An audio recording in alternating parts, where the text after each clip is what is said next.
Assalamualaikum warahmatullahi wabarakatuh. Kali ini kita akan belajar tentang pelestarian hewan dan tumbuhan.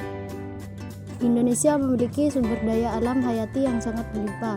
Sekitar 30% dari jenis hewan dan tumbuhan yang ada di bumi berada di Indonesia. Seiring dengan perkembangan zaman, banyak jenis-jenis hewan dan tumbuhan baru ditemukan. Akan tetapi, juga ada ratusan bahkan ribuan jenis hewan dan tumbuhan yang terancam punah bahkan mengalami kepunahan. Ancaman terhadap kepunahan hewan dan tumbuhan langka sangat memprihatinkan.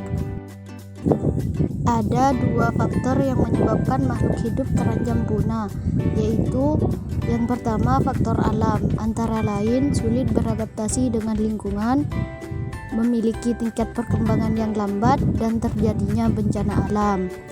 Dan yang kedua yaitu faktor manusia. Banyak kegiatan manusia yang dapat menyebabkan kepunahan hewan dan tumbuhan. Contohnya, penebangan dan pembakaran hutan, perburuan liar, eksploitasi secara berlebihan, dan pembuangan sampah ke alam. Hewan langka adalah berbagai jenis hewan yang keberadaannya sulit ditemui di alam bebas. Jumlahnya terbatas dan hanya hidup di suatu daerah tertentu. Hewan dapat dikatakan langka disebabkan oleh dua faktor, yaitu faktor alam dan faktor manusia. Berikut contoh hewan langka dan bahkan terancam punah. Yang pertama yaitu adalah burung cendrawasih. Burung cendrawasih hanya dapat ditemukan di Papua. Bulu burung cendrawasih sangat indah sehingga burung ini dijuluki burung surga. Oleh karena itu, burung cendrawasih banyak diburu dan menjadi langka. Yang kedua yaitu badak bercula satu. Badak bercula satu ini hidup di ujung kulon Banten. Populasi badak bercula satu semakin menurun karena perburuan liar. Biasanya para pemburu mengambil cula badak untuk dijadikan bahan-bahan obat. Dan yang ketiga, orangutan. Orangutan adalah spesies yang terancam punah karena jumlahnya di alam bebas yang semakin berkurang. Berkurangnya jumlah orangutan disebabkan oleh perburuan liar dan kerusakan habitat akibat pembukaan lahan hutan untuk pemukiman dan perkebunan. Tumbuhan langka.